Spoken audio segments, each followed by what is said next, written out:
So guys, my name is Isaac Jenkins. I've been in the Greek system, like I told you, for 29 years. My senior year at Arkansas, it was November, I'll never forget it, my senior year, I was really thinking about actually being a pastor or a youth pastor. I'd worked at a camp a couple summers, but my senior year, come on in guys, if y'all want, come on in.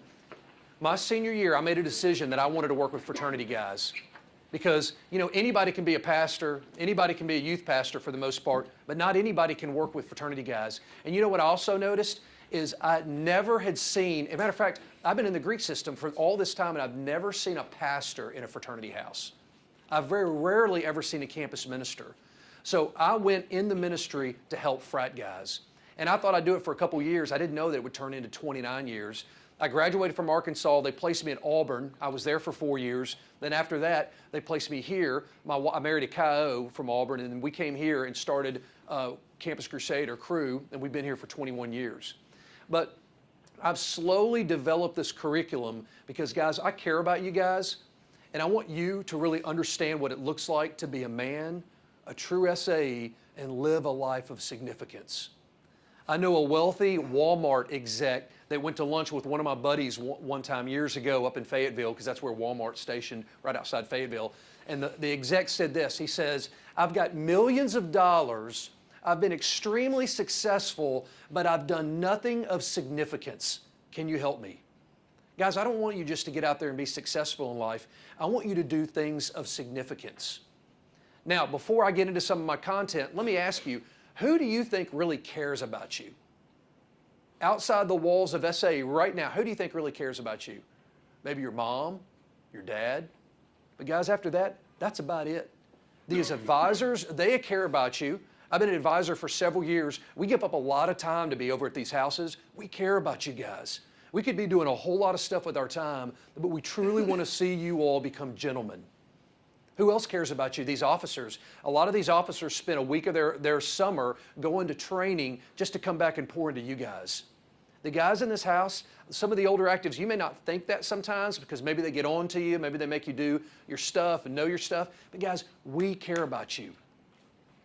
The guys like Will Ferrell, Adam Sandler that make a lot of money acting like children and promoting children at your age, you know what, guys, they don't care about you.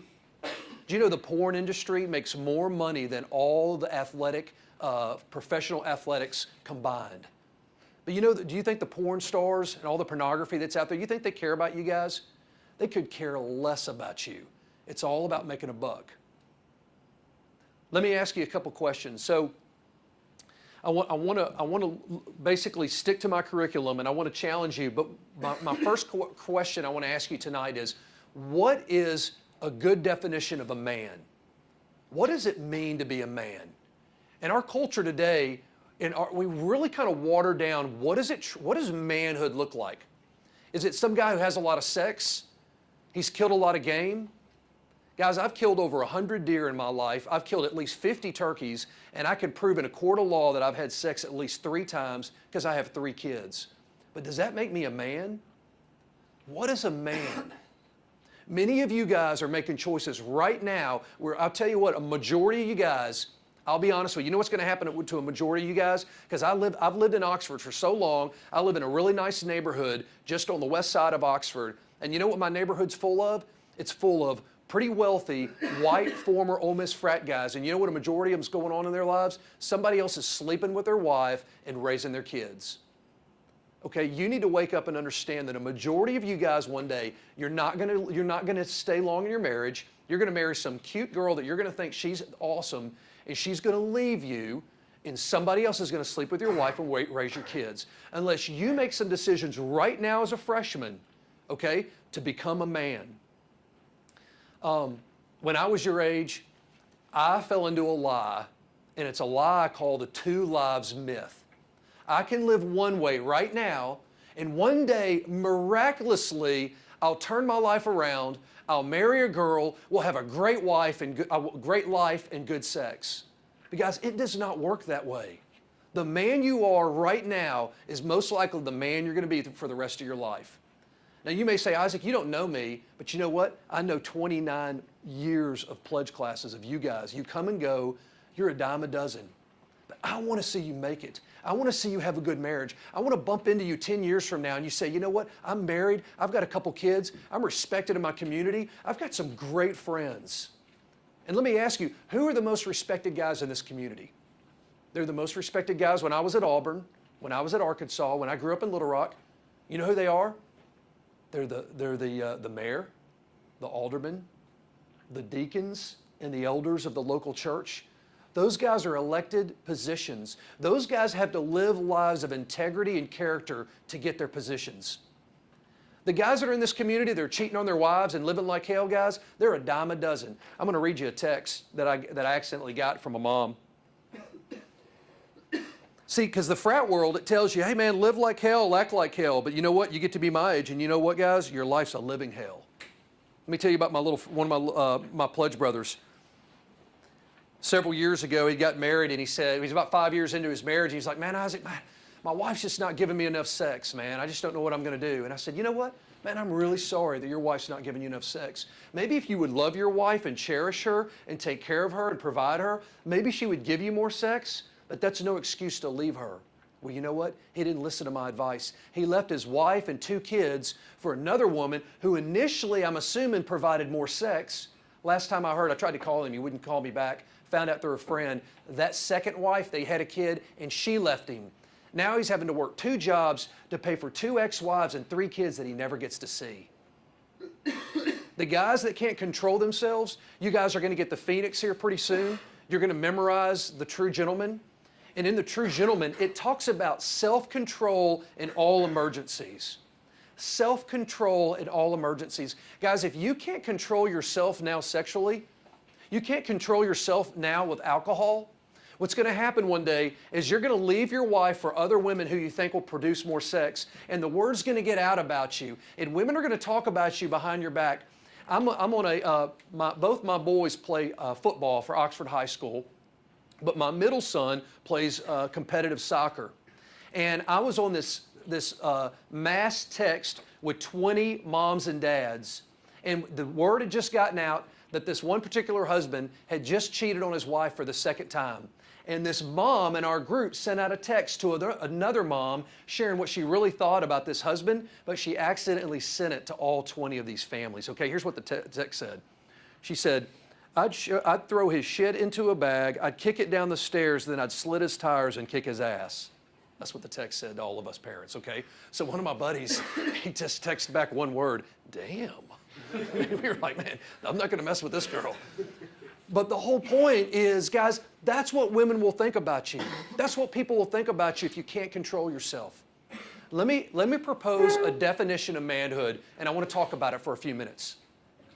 Here's a definition of manhood I got from a former frat guy who played football at Arkansas. He went on to be a pastor in Little Rock. His name's Robert Lewis. But he said this. Here's how he defined manhood. A true man rejects passivity, he accepts responsibility, he leads courageously, and he invests in younger men. All right, let me say that again. A true man rejects passivity, which is just killing our culture today.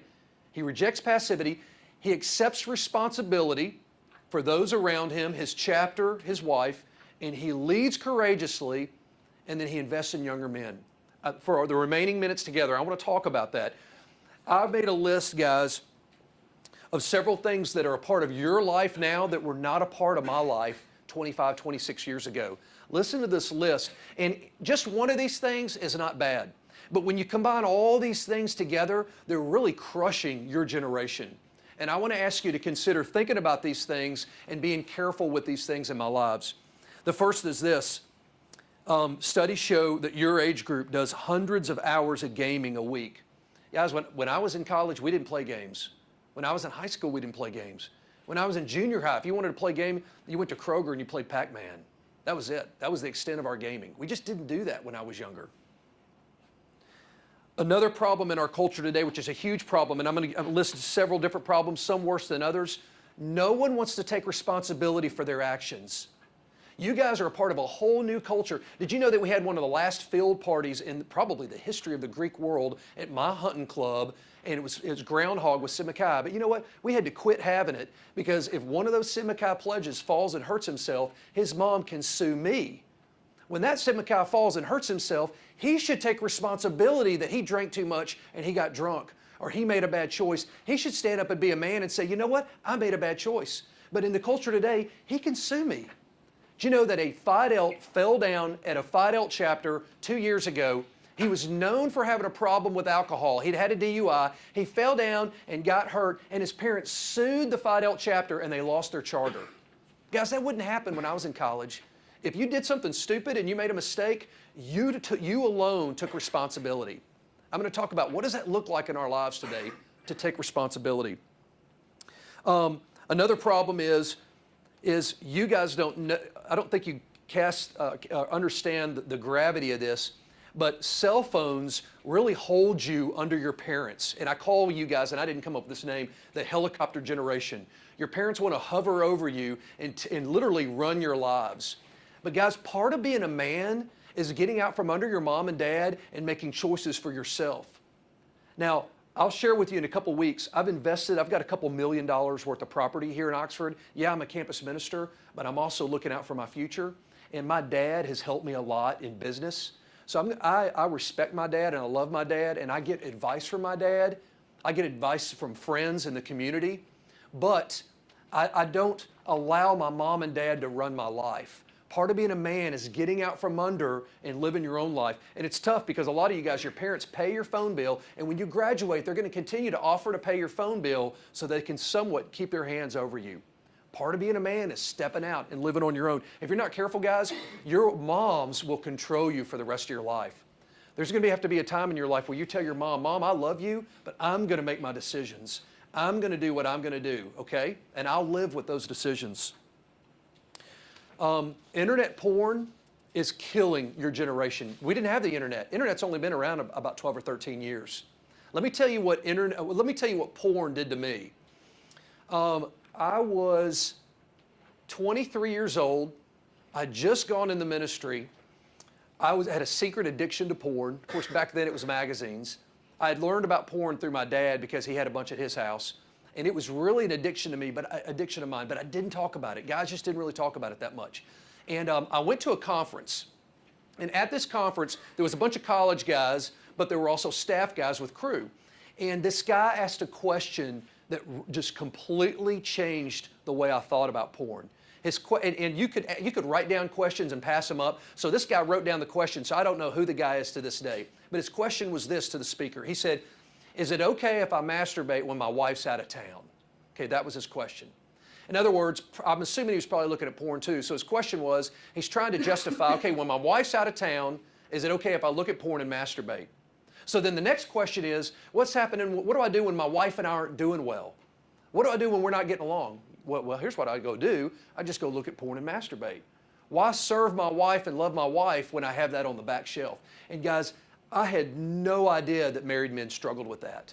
I had never really met with a married man and talked about that stuff. So afterwards, I found one of my buddies that was married, and I said, hey, man, were you in that meeting? And he was like, yeah. And I said, man, what the heck was that? What was that question that guy asked? And he said something I'll never forget. He said, Isaac, if you can't control yourself now, what makes you think you're going to control yourself later on in marriage? And the struggles you have now, they'll be stronger in marriage if you're not careful. And you know what, guys? I had just met this girl named Meg, and I decided, you know what? I'm done with porn. I'm never looking at it again. Come to find out, of course, my parents were divorced. They were divorced when I was 8. Her parents were separated. Her core fear, like most girls' core fears, guys, is that you will cheat on them, that you'll get involved in porn, and you'll leave them. So when a girl catches you in porn, the first time, usually what she does, she'll usually leave you, and she'll go stay with her mom. And you'll say, like so many of my friends have done, you'll say, oh, I'm so sorry, honey, I love you, I'll quit. But unless you can really conquer the addiction, you'll do it again, and she'll catch you, and she'll divorce you. Because to her, it's adultery. To you, it's just a little side thing you're doing on the side. So guys, I made a decision when I was 23. It had been an addiction since I was 8. I made a decision, you know what? No more. I'm going to be a man. I'm going to love whatever girl I marry, if it's Meg, if it's whoever, and I'm going to treat her. If she and I aren't getting sex, guess what? I'm not getting sex. If she and I aren't doing well, then by golly, I better be taking her out on a date. I better be loving her. I better be serving her, because the only time I'm getting sex is from my wife. And you know what? 22 years later, we've got a great marriage, and we have healthy sex. But you know, the movies, they don't talk about guys like me. They don't talk about guys that have good marriages and good sex. They try to convince you that the best sex is sex all the time with multiple women. But guys, I've had friends that have lived that. A lot of my pledge brothers have been down that road, and now their lives are miserable. I want you to consider thinking about honoring one woman and loving that woman for the rest of your life. Isn't that crazy that I would even say that? That's not our culture today. It's conquering women. I think it's okay to conquer business. Okay, I've done really well in business. I'm all about conquering business. When it comes to athletics, I was the chaplain for the football team for 3 years with Coach Nutt. Hey, I wanted to see us win every game. I wanted us to conquer the opponent. But when it comes to women, that's different. All right, let me go back to my definition. I want to talk just for a few seconds then about what does it look like then to reject passivity. All right, this culture teaches you to be passive. And the way that plays out in the fraternity house is, you know, maybe you might pay your dues, maybe you won't. Maybe you might come over to this house and eat, maybe you won't. I want to challenge you guys to reject passivity and accept responsibility for this chapter. My desire for you guys is that you would be the most active SAEs. I wrote an article 3 weeks ago that went online on a Monday, and the title of my article was, Would Jesus Have Been in a Fraternity? Would Jesus have joined a fraternity? And it went online on a Monday, and by the end of the day, over 10,000 people had read that article. And by the end of the week, over 40,000 people, some people within crew told me, had spent an average of 4.5 minutes on that article. You know why? Because the outside world is fascinated by us. They can't figure us out, most people. And they think most of us are just out of control, going to hell, and deserve hell. And the fact that I would associate a guy named Jesus with a fraternity house is just mind-boggling to most people. And most people thought I was going to dog the frat system, when in reality, the whole point of my article was Jesus might not have joined one particular group, but he would have spent his time over here. He would have spent his time eating in that lunchroom. He might have even moved in the house. Because if you look at Matthew 5 and Matthew 11, you know what he says about himself in Matthew 11? He says, the Son of Man comes, and they call him a drunkard and a glutton and a friend of sinners. Now, why would they call Jesus a drunkard and a glutton and a friend of sinners? Because he spent his time at all the parties. I made my decision my freshman year. Now, I lived in the fraternity house. As a pledge, we moved in the house the week before school started. I thought that was a great idea because I could just walk right in there and eat. It'd be so easy to see my pledge brothers. I didn't realize that the first drunk guys that walked into the house, my room was the first one on the left. So when they came into the house and they wanted to haze, I was one of the most convenient guys to get to. And I learned very quickly, when they knock on your door, you jump up and you open your door immediately, because they will kick in your door, they will shoulder in your door. Sometimes they would bring chainsaws and cut through our doors. One of my pledge brothers, Ben, jumped out the back window one time because he couldn't take it anymore, and he broke his ankle, and to this day we call him Ninja. We don't even call him Ben. But that's just the way it was, man. I pledged for 6.5 months. I went through that. But that's just the way it was back then. You know what? It's not like that anymore. Things have changed. And we as the frat system, we've got to change with nationals. We've got to learn what is right and honorable and respectable. Because if we don't change, we're going to be gone. We will cease to exist, and other fraternities will take our place. So my third point is take responsibility. You know what, guys, I decided to do my freshman year is to be one of the most active guys in my chapter. I went to every meal. I went to every party. I tried to live in the house again my sophomore year, but a bunch of upperclassmen wanted to party, so they bumped me out. So I lived across the street for 2 years, and my senior year, I did the unthinkable. I moved back in the house, and I wasn't even an officer. I was kind of like the eternal chaplain. But guys, I cared about my chapter. I took responsibility for my pledge brothers, and I was there for them. I want you guys to do the same. Take responsibility for this chapter. When you have Rush next year, rush the best guys on campus, the leaders on this campus. Make SAE the best chapter on this campus. The reason I love working on this campus is you guys are the leaders. We are the best chapters in the nation. Did you know that? SAE, did you know Sigma Nu's the biggest chapter in the nation? Here. Phi Delta's the biggest chapter in the nation? Here. ATO, Sigma Chi. Y'all, this Greek system is one of the strongest Greek systems, if not the strongest in the nation. 75% of the freshmen went through Rush. But I want to encourage you guys to be strong and be involved in this chapter. My final thought is this. Okay, I talk about investing in younger men. Your junior and senior year, guys, you can have an amazing influence in this chapter. But I want to ask you a question. What type of man are you becoming? What type of man are you becoming? Because you cannot become what you are not becoming. Think about what type of man you want to be 10 years from now. And you need to make a decision right now. I need to be making decisions to become that man. Because remember I told you a while ago the 2 lives myth that I bought into with purity? It will bite you in the butt when you're my age. Guys, make a decision now. Okay, here's the path I'm going to go on, and I'm going to go on this path, and I don't care what anybody's doing around me. I don't care if they're all jumping off the cliff. I'm going this way. And guys, you know what? If you decide where you're going and you decide what man you want to become, you'll become that man. In a couple weeks, I'm going to talk about a man and his woman. And I'll talk to you about the whole idea of if I was God and I had a great girl out there that I cherished and I was going to give her to a great guy, do you think I'm going to give her to a guy that isn't a good man, who isn't a man of honor, a man of deep responsibility, a man of character? I'm not going to give her to a guy that's not that. I'm going to give her to a guy that has honor and character and a deep sense of personal responsibility. And I want to challenge you guys to become that type of guy. Guys, I appreciate you listening to me. Next few weeks, we're going to talk about making good decisions. We're going to talk about character. We're going to talk about money. And finally, we're going to talk about what does a true definition of an SAE look like? How does that play out? All right, guys. Hey, man, I appreciate you guys listening to me, all right?